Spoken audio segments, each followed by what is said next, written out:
Greetings and salutations to all you folks out there. We're going to be tackling a Seton's game today. It is not the longest Seton's game. It is not the most epic Seton's game. But it does have a ton of stuff packed into it that we can talk about. So, without any further ado, let's go ahead and introduce the teams, and then we will dive directly into the action. On the north side, we have Polygon taking UEF on the beach. Mr. J, UEF in the air slot, which is kind of an odd one. Is this a all random? Well, we have Aeon on the other slot. Everything else seems well picked. Well, UEF at the air. We'll just see what he does with it. Racinio, he is going Simon on the rock. And then we've got Semph1992. We're going to call him Sempy. He is going UEF on the front. For the south side, we have Spoon FDZ. He is going Aeon on the rock slot. Dub C going Seraphim in the front position. Then we've got Terminal Cancer going Seraphim on the beach. Well, UEF have those T3 gunships. What is that comment for?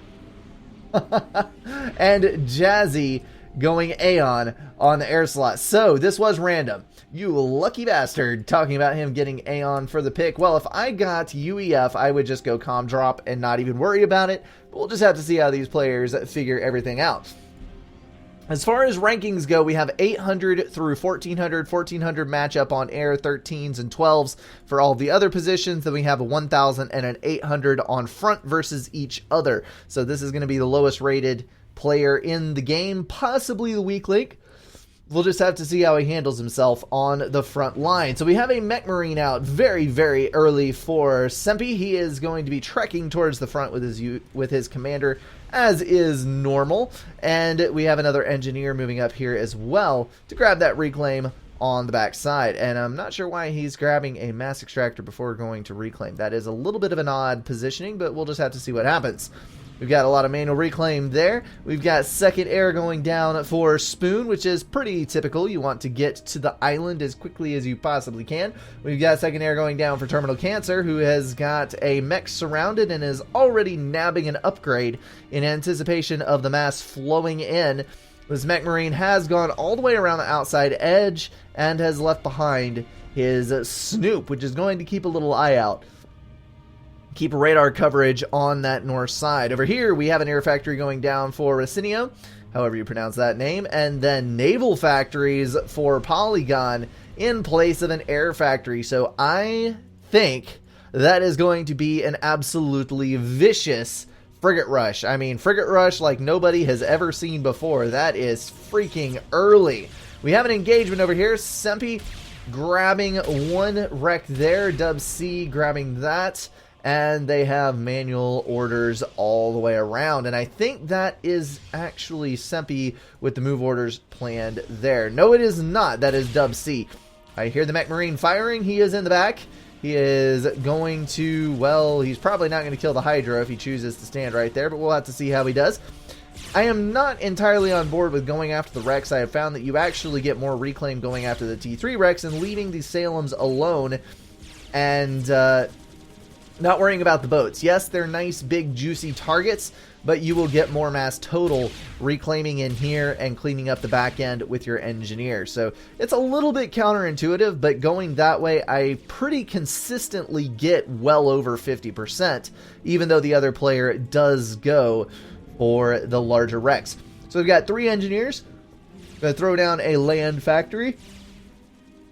Absolutely going to get that without any fear of an intrusion from Polygon, because Polygon, as we were discussing before, just now got an air factory and he is instead going for the naval factories. On the right hand side, this might be a little bit more contested because we do have interceptors building here. There will be a transport soon, I am sure, and it looks like Racinio is trying to lock down the island. He's got a couple of interceptors to 1 for Terminal Cancer, but Terminal Cancer does have 2 interceptors heading up towards the north. So if a transport does pop out of here, and it is queued up next, it's going to have a couple of inties on its tail first thing. So that Mech Marine did actually get the Hydro. Dub C not seeing what was going on back there, or simply not having tanks to deal with it. He is going to be stuck with his 3 land factories and P-Gen array up in the front end of things, which is going to put him fairly far behind. We will check reclaim in just a moment to see who came out ahead on that one. Give them a couple more minutes to build. We do have 4 T2 mechs already for Mr. J. He is up to 72 income as opposed to 49 for Jazzy. Actually, that is reclaim value. So let's see here. He is pulling in about 53 consistently, and Mr. J pulling in a whole lot thanks to some form of reclaim coming in. 63 does look like a pretty consistent number. That was yet more mass flowing in from the front. That is the boost that you give your team, folks. You have got to get that mass locked away when you're reclaiming on the front so that your team gets lifted ever higher. Sempi getting 6,700 of that mass, and oh, actually, that is not the opposing front player. Where is he? Dub C grabbing 46. So that is a little indicator there. Yellow did get far more of the mass, but he is behind in score because he donated more of that mass to the other players. We got 4 T2 mechs and 1, almost 2 on this side. So that's going to boost up the air player, boost up the rock player at the sacrifice of the front economy. So we do have a transport winging its way towards the island from the outside edge. Not going to take the obvious path hitting from the front. We have 3 interceptors moving in to engage those inties over the island. Hopefully they'll be able to distract it long enough to get those engineers dropped down. We do have another transport with engineers loaded up headed towards the island from Terminal Cancer. Hopefully he will not be able to get a foothold. You want to get your NGs down, get your factory built, get a radar up ASAP, so that you do not get forced off the island, because that is 5 mechs. You have, let me see, I believe it is 12 to 13 mechs, if I am not totally mistaken. Let's see here. We've got 8, yes, and 4. So 12 to 13, but once you count the island, that is a 18 to 12 advantage, 6 mass points, or a 4 mass point advantage if it goes to the other player. There is a drop coming out here that is going to be artillery headed for the outside edge. Might be able to get that factory before it can get any tanks out. If it does, it will be able to kill the mass extractors up there. You can see the frigates over here causing major problems for Spoon, but we do have a land factory down for Racinio. Those engineers, instead of being dropped on the island where they more than likely would have died, they are going to get dropped out in the water, where I imagine we'll see an array of naval factories. Yes, there we go, popping up all around. Going to start building some navy over here closer to the production. We do already have a frigate out for Racinio, but he does not have much build power here as of yet. Now this is exactly what you don't want to have happen as the rock player. We have a blockade. Not only does he have a frigate in front of the beach front, where you're trying to get engineers in the water, but he also has frigates parked in front of the access point over here, where you can park your ACU or some engineers and build factories off the edge, just to get some boats in the water, and this is not good at all. Sempi is down to 4,700 health, Dub C on 56, in command of a vast array of Zooies and tanks. Jester's coming in to beat back Dubsy, so an excellent assist from Racinio, but Semp is in horrible shape here. 2,300 and falling, 16, 14, 12. Not doing a fantastic job of dodging those artillery shots. He needs to start dodging and weaving a little harder. 1,800. You better get a veterancy or you're dead, bro. 1,300. There's the vets. 500 again. Oh my goodness. Why?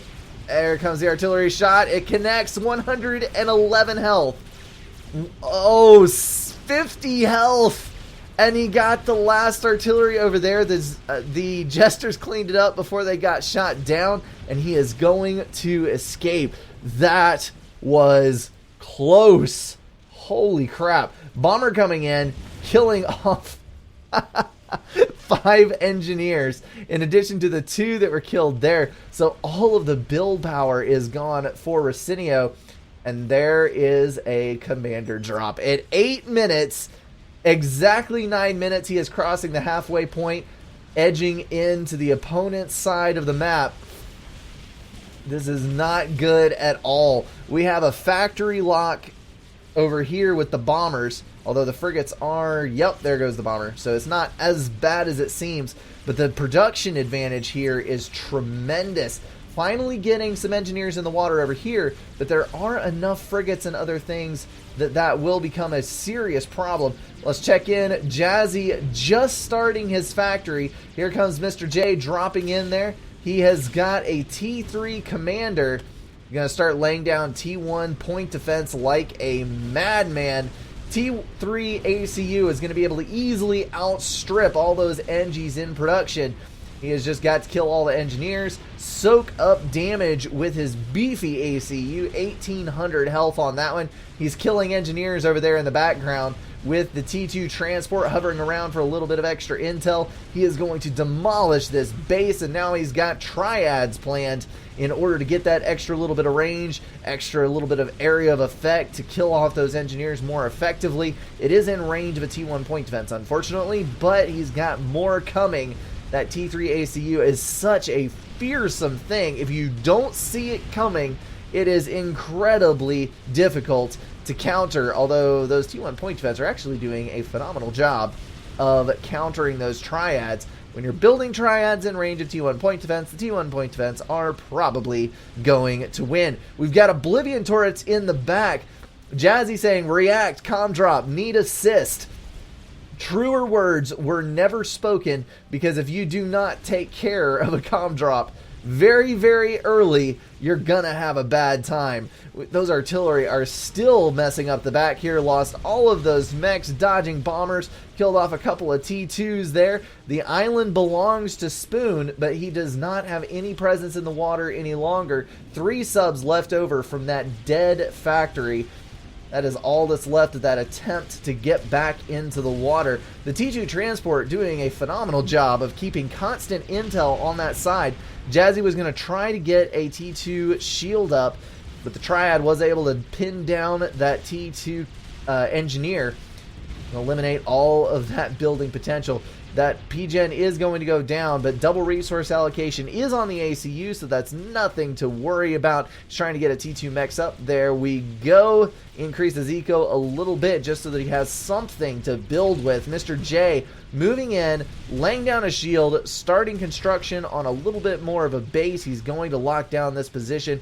He has got to get some point defense up soon, though. Very soon, because we're starting to have artillery flow into the base. And this is where you see all of these land factories going down. That's exactly what you need. Torpedo bombers coming out, trying desperately to counter this naval rush, trying to get factories back in the water, just get something online. But we've already got 2 cruisers out for Polygon, and that is going to be exactly what is needed to lock down that side even further. And this is a mistake over here. We were not able to focus on it completely because we've got so much other stuff going on. But this T2 factory shift was a severe mistake.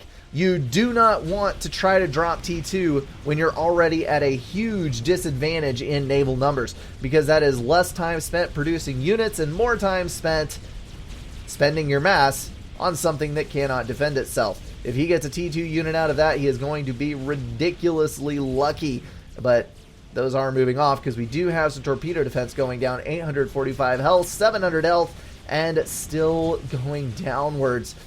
Not good at all. There goes the T2 factory. If he would have built some frigates or some defenses or T1 subs or anything besides the T2 factory, he would have been able to defend himself from everything that was coming. But instead, he wasted time going for that T2 factory. Down here on this side, still producing all T1. But hey, if you're commanding the water with T1, you do not necessarily need to go for T2. Still point defense going down for Mr. J. He has got a lot of triads that is going to be able to fend off the artillery pretty dang well. Terminal Cancer now devoting more build power towards the problem in the back, since he is fairly secure in his water.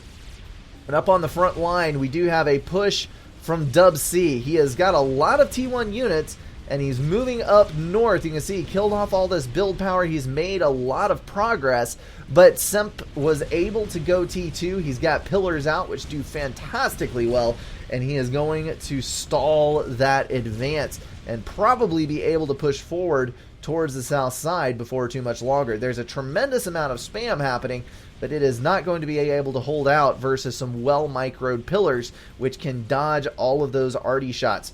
We do have a T2 factory in the back, though. Hopefully we'll get to see some Ilshivas, and Dubsy should be able to match Sempi for production because he does have a superior mass income. Once he gets the Ilshivas rolling, he should be fine.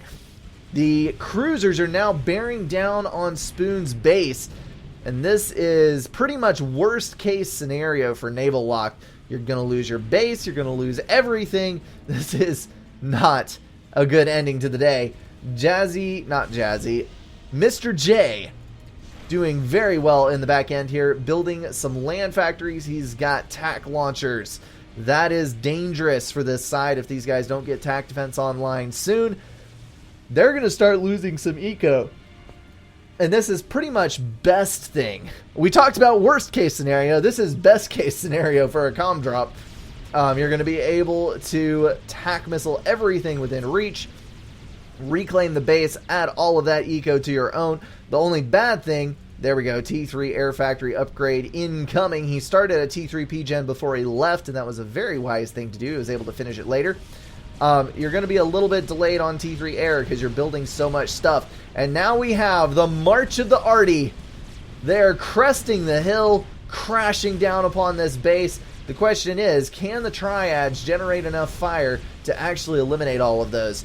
Because that is a ton of firepower coming down. Shields do not hold up long against that many T1 Arty. Cranking out 100 DPS a piece. That is a boatload. The bad thing is that they are crashing into the T1 point defense. They're not standing back. They're not dealing damage from a distance. Although, honestly, versus this many T2 point defense, I think rushing might be the better strategy. But these little guys up here, 11 kills, 5 kills, 8 kills, 8 kills, tons to do with that. We've got 21 and 19, 26.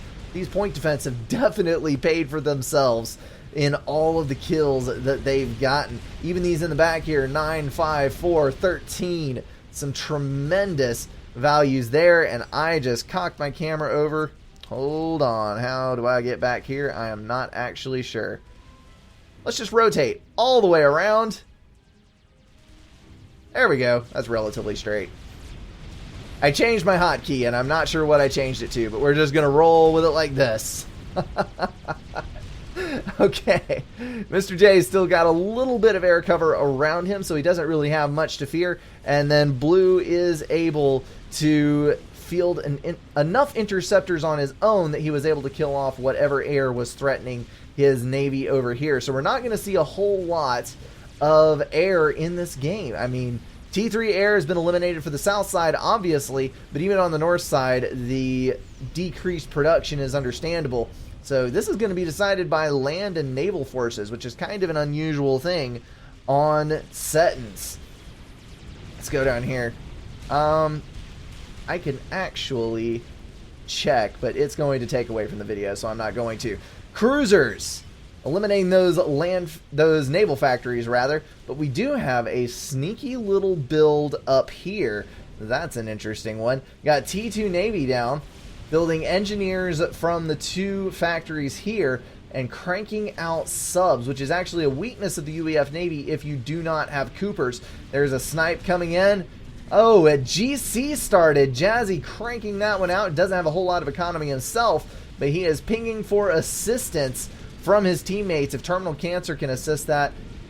Perfect deflection by the Volcano. Excellent for denying snipes. If they can team build that at a reasonable speed and get that over here, it might just be able to triumph because there are no T3 point defense as of yet. And if you guys were wondering about hotkeys, this is actually a good learning moment because I've had people ask me this. I'm going to do it anyway.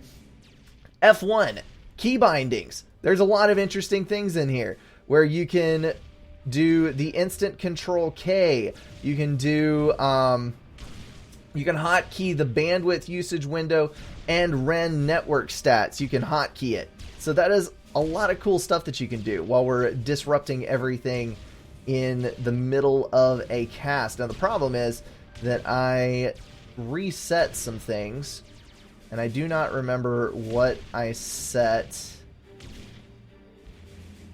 Okay, that's debug. We've got UI, which I would imagine is going to have camera controls in it somewhere, and I would be wrong. There's orders. There's what I was talking about. Control-Shift-Q is what I have for immediately kill selected units without a countdown, which is incredibly useful in certain instances. There it is, camera.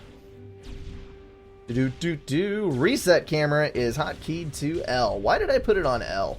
That's interesting. There we go. Now we're straight. All of you people who have OCD or are bothered by crooked lines, we are now parallel with the bottom edge.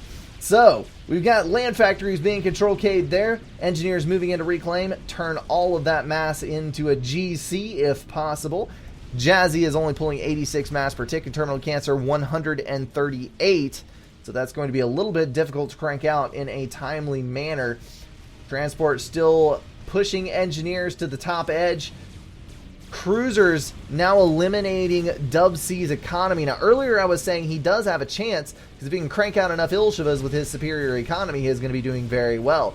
But, as you can see, he is not going to have a superior economy for very long, and he is not building Ilshivas. So this is not looking good for him at all, not one bit. On the north side, we are now up to 4 subs, and there's one Cooper. One lonely Cooper, which can be killed by those subs, but obviously that's not a matchup that you want to make regularly. I believe the GC has been scouted by Mr. J. No, it has not. Those interceptors did not get over there. He has no idea that that's coming. T3 point defense there. Oh no, there's a stealth gen. He did see it, but it was then locked up again away from view by the stealth field. That's okay, though. He saw it, and he is prepping. You can see the line of T3 point defense there. So he is going to be able to stop that GC. And now we have T2 subs edging in on Terminal Cancer's build power. And he is going to just control-K all those factories, call it a loss, and retreat. And this is kind of a flip-flop. We now have Navy back in play on the left side. No more total domination by Terminal Cancer. He has been donating all of his mass to this Galactic Colossus, and so has not been able to maintain his stranglehold on the Navy. Looks like the subs are going to make a stealth dive for the northern factories. Those cruisers doing a fantastic job down here. This is just a weird game. Usually if this happens, the game is instantaneously over, but these guys were able to stay in it for a while. If this eco hadn't been lost, Front might have been able to win it.